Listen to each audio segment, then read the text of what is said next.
E aí, pessoal, beleza? Bom, vamos dar continuidade às nossas aulas de astronomia. E o tema de hoje serão as leis de Kepler, tá certo?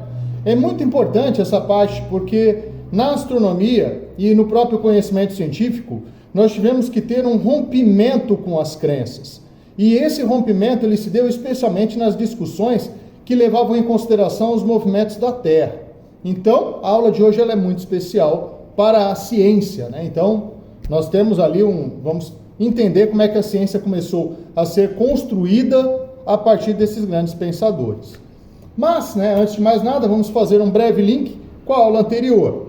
Na aula anterior, então, nas aulas anteriores, nós falamos que massa atrai massa e essa intensidade de força de atração entre massas é proporcional ao produto das massas dividido pelo quadrado das distâncias.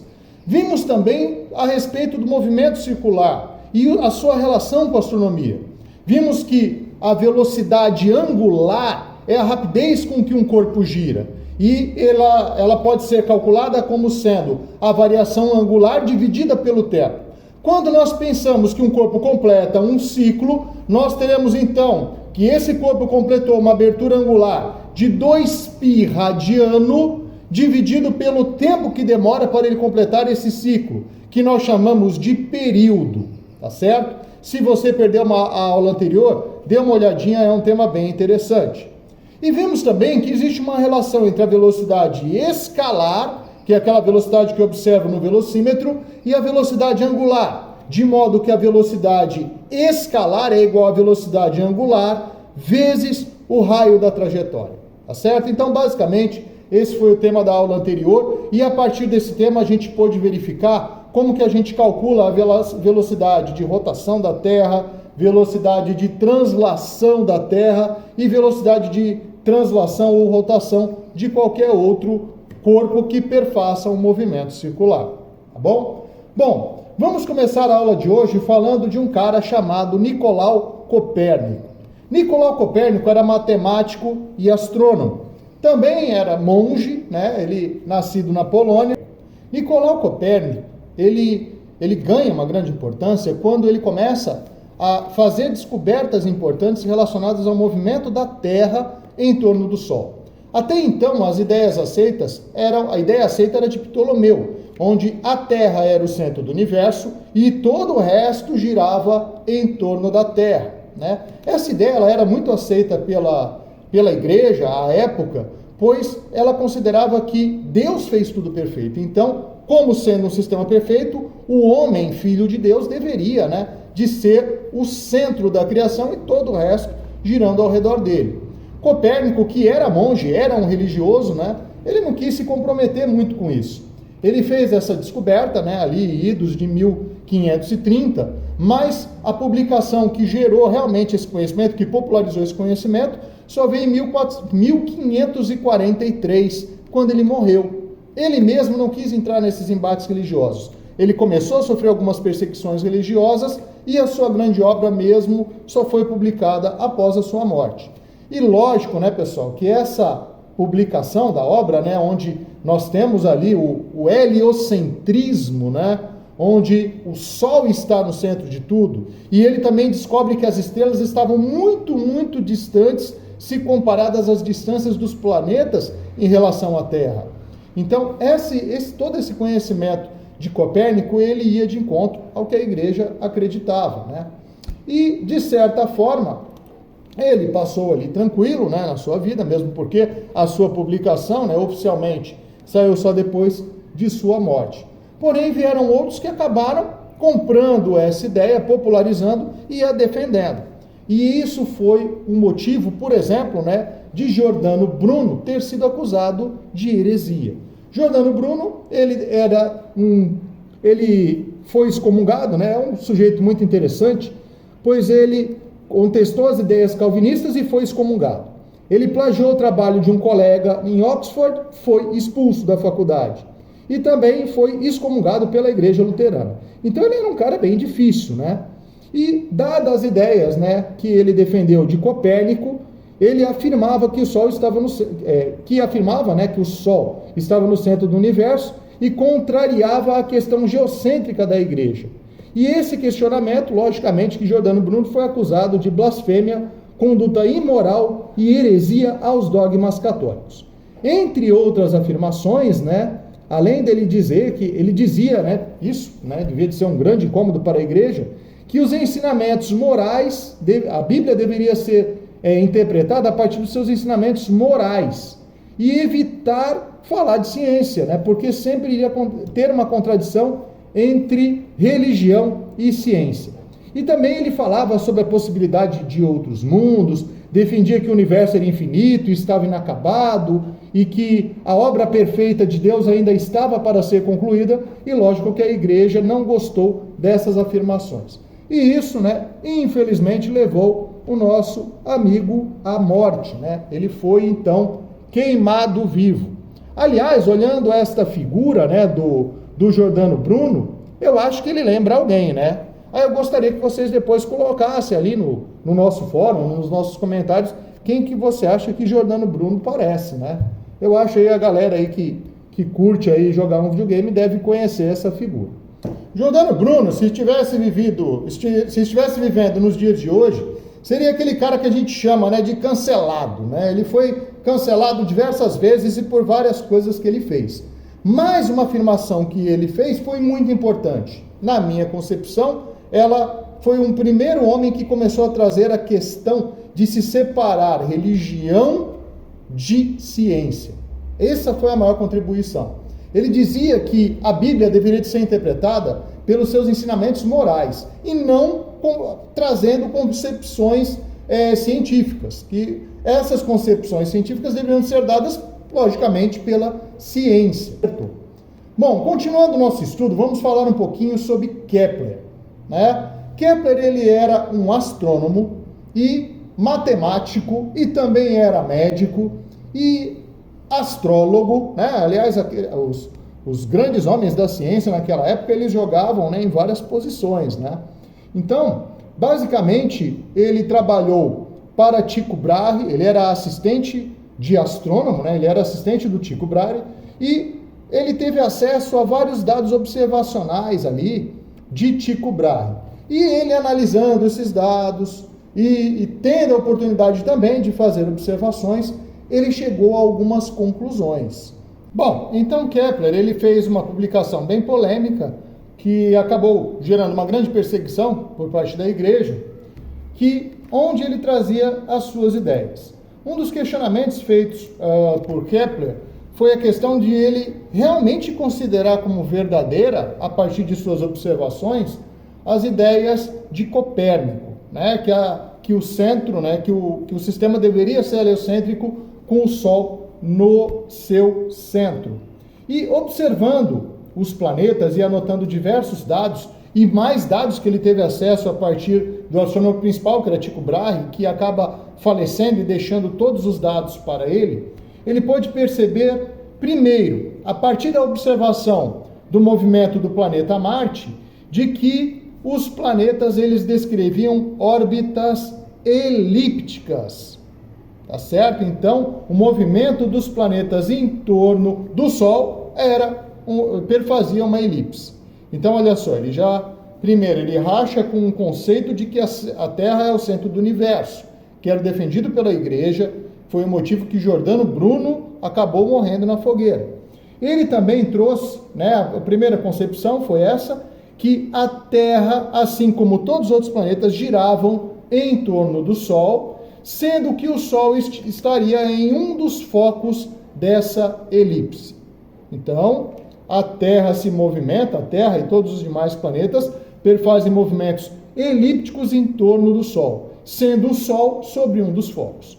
Dessa forma, nós teríamos um período em que a Terra estaria mais distante, esse período seria chamado de afélio, e um período que a Terra estaria mais próxima do Sol, que seria chamado de periélio, tá certo? Bom, uma das consequências dessa observação de Kepler, aliás, até que veio antes, foi uma observação que veio antes dessa concepção a respeito das órbitas elípticas, é que os planetas perfaziam áreas iguais em relação ao Sol em tempos iguais. Então observe essa figura. Se eu pegar e considerar um planeta que esteja vivendo ali o seu afélio, esteja no momento mais distante do Sol, perceba que esse movimento, né, vai fazer uma área de varredura em relação ao Sol. Essa área de varredura, né, ela será igual, terá a mesma quantidade, né, em metros quadrados de varredura, se eu considerar o movimento desse planeta quando ele está mais próximo do Sol. Ou seja, a área varrida em relação ao Sol, ela é igual, seja o planeta perto, seja o planeta longe. É lógico, né, que só de observar na figura você já vai perceber que quando um planeta está mais distante do Sol, ele vai perfazer uma velocidade menor, pois o tempo para ele percorrer essa pequena janela, esse pequeno espacinho, esse ΔS, vai ser o mesmo tempo que ele terá para percorrer essa área maior, né? Quando ele, essa distância maior, essa base maior, para quando ele estiver mais próximo do Sol. Então quer dizer que os planetas, eles têm períodos sim, né, de movimento. Não é um movimento circular uniforme, é um movimento elíptico, e esse movimento elíptico ele faz varreduras de área igual em tempos iguais, tá certo?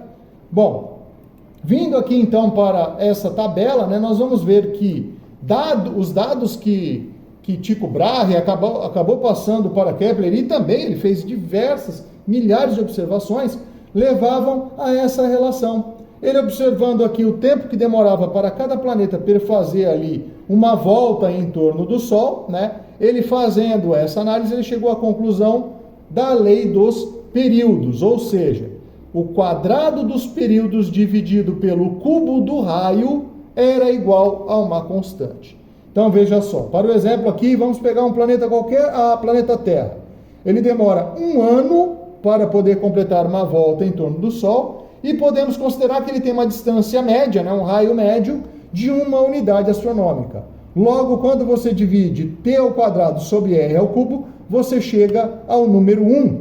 E aí, quando você pega qualquer outro planeta, quando você eleva ao quadrado o período e eleva ao cubo o raio e divide o período pelo cubo do raio, você chega ao mesmo valor.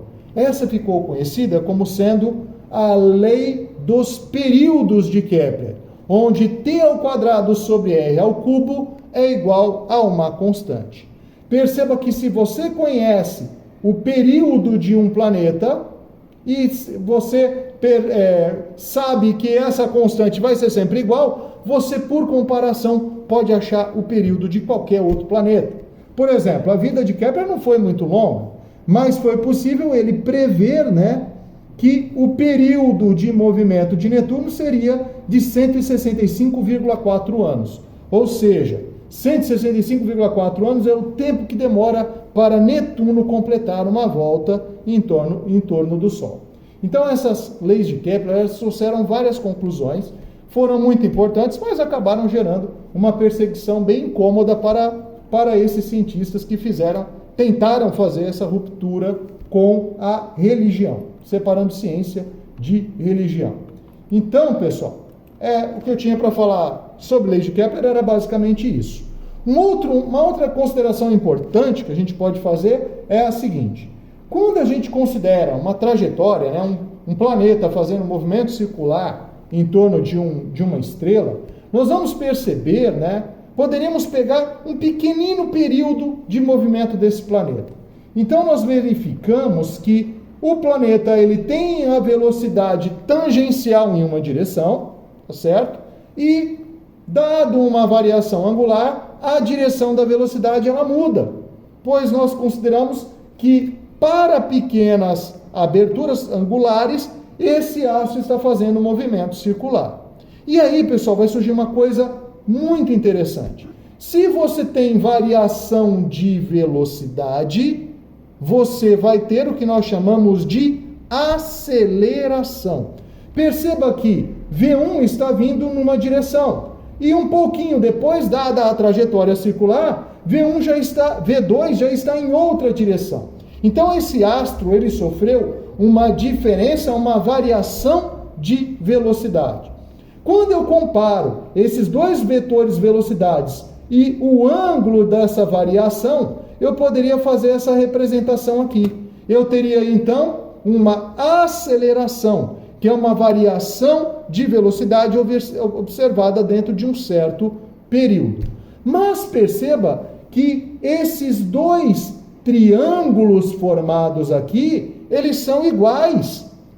Percebe então que esse triângulo aqui, onde nós temos aqui o raio, né, como referência ao movimento do corpo, ele teria esses dois lados iguais, rão, né? Pode ser rinho ou rão, né? R e R, dado uma variação angular, né? E também percebemos que esse corpo, né, essa variação de velocidade, se a gente transcrever esses vetores para um ponto central, nós vamos achar aqui uma diferença entre esses vetores. E quando a gente faz V2 menos V1, nós estamos encontrando a variação de velocidade. Então, olha só, essa variação de espaço que a gente observa nesse triângulo das posições seria equivalente, considerando a semelhança de triângulos, à variação das velocidades dada a mudança de direção de movimento do planeta em função do tempo. O que eu estou querendo dizer com isso? Estou querendo dizer que, com a comparação dos dois triângulos, se você pegar esse triângulo aqui e dividir rão por ΔS, que seria a base, né, seria basicamente um dos lados dividido pela base, ΔS sobre rão, né? Nós teremos então ΔS sobre rão. Essa fração vai ser equivalente a um triângulo semelhante. Seria equivalente, por exemplo, eu dividir V1 sobre ΔV. Olha só que interessante. Então quer dizer que ΔS sobre rão é igual a ΔV sobre V. Tá certo? Bom, meu camaradinha, então se você conseguiu enxergar que esses dois triângulos são semelhantes, ou seja, um triângulo composto pelas velocidades, eu colocando eles aqui no mesmo ponto originário, eu vou encontrar aqui visualmente a representação da aceleração, que seria a variação da velocidade dada em uma fração de tempo. Perceba que esses ângulos centrais serão os mesmos de um triângulo de posições, onde eu tenho aqui a posição do corpo em dois instantes, A e B, e aqui eu tenho o seu deslocamento. O deslocamento de um corpo ao longo dessa pequena curvatura, nós poderíamos considerar como se fosse uma pequenina reta. Então ela teria um ΔS. Então perceba que esse triângulo aqui, ó, das velocidades, V1, V2, e a diferença de velocidade sendo representadas por esse vetorzinho aqui, ΔV, né? Variação de velocidade. Esse triângulo vai ser semelhante a esse triângulo de posições, onde eu tenho a posição do corpo no instante A, a posição do corpo no instante B e o raio sendo a distância comum entre esses pontos A e B. E aqui nós teremos um ΔS, um deslocamento que esse corpo fez do ponto A para o ponto B. Usando o que a gente conhece de semelhança de triângulos, quando eu divido um lado pelo outro lado, eu vou achar sempre o mesmo fator para triângulos semelhantes. Ou seja, se eu dividir esse lado aqui, ΔS, por esse lado aqui, rão, eu vou achar o mesmo valor do que se eu dividir ΔV dividido por V. Então eu posso dizer que ΔV dividido por V é igual a ΔS dividido por rão, pois os triângulos são semelhantes, tá certo? Se eu isolar ΔV nessa relação, eu vou encontrar que ΔV é igual a ΔS vezes V, veja que o V está dividindo, passa multiplicando ΔS dividido por rão, tá certo? Do outro lado, eu sei que velocidade é igual a espaço dividido pelo tempo. ΔS, velocidade é igual a ΔS sobre ΔT. Você que é do primeiro ano deve estar lembrando bem dessa matéria, né? Você que é do segundo ano também, pois a gente está fazendo revisão desse assunto. V é igual a ΔS sobre ΔT. Então eu posso dizer que ΔS é igual a V vezes T, né? Então observe que a aceleração centrípeta, né? Que um corpo, a aceleração que eu vou observar esse corpo apresentando vai ser igual à variação da velocidade pela variação do tempo. Opa, mas isso tu também já aprendeu, né, aí no primeiro ano, que a aceleração é ΔV sobre ΔT. Mas veja só, se ao invés de eu escrever ΔV, eu escrever a relação que eu encontrei da semelhança de triângulos, ou seja, ΔS vezes V sobre Rão, e ao invés de eu escrever ΔS nessa relação, eu substituir esse ΔS por V vezes T, eu vou encontrar uma coisa muito interessante. Eu vou encontrar que todo movimento circular, ele vai ter uma aceleração intrínseca a esse movimento. E que essa aceleração, ela sempre vai ser perpendicular à direção da velocidade. E eu chamo essa aceleração de aceleração centrípeta. Tá certo? Então essa aceleração, sempre orientada para o centro, ela está relacionada à mudança de direção do vetor velocidade do corpo. Que legal que você já viu essa matéria ano passado e já viu esse ano, né, quando você estudou o movimento relacionado às rotações, que é a força centrípeta. Porque se eu tenho a aceleração, eu sei que força resultante é massa vezes aceleração, e daí eu concluo que para ter um movimento circular, eu tenho que ter um corpo fazendo força para o centro. Eu tenho que ter um corpo que vai modificar o vetor velocidade desse móvel, né, desse corpo que está se deslocando. E esse corpo vai fazer uma força chamada resultante centrípeta ou simplesmente força centrípeta, tá certo? E a intensidade dessa força vai ser m, que é a massa do corpo que está modificando seu vetor velocidade, vezes v ao quadrado sobre r, tá bom? Então isso ocorre também no movimento dos planetas. Se os planetas estão fazendo um movimento circular, significa que tem alguém puxando eles para o centro. E como que eles puxam esse corpo para o centro? Ora, através de uma força centrípeta que tem intensidade mv ao quadrado sobre r. Mas a força centrípeta é uma força resultante. Ela precisa ter um elemento para ela existir, né? Esse elemento necessário para a força centrípeta existir, né, ele deveria de ser alguma força que já esteja presente nesse corpo. E quando eu analiso movimentos dos corpos, qual é a força que está sempre presente? Sim, pessoal, é essa força mesmo. É a força gravitacional. Então a força centrípeta responsável por puxar esses corpos para o centro é a mesma que nos mantém aqui no centro da Terra, né? Aqui no centro da Terra eu sou puxado pelo planeta Terra, não consigo fazer um movimento circular. Os planetas, por sua vez, eles são puxados por uma massa muito intensa, muito grande, que está no centro de suas trajetórias, né? Ou melhor, as leis de Kepler estão num dos focos da elipse que é perfeita, percorrida por esse planeta, né?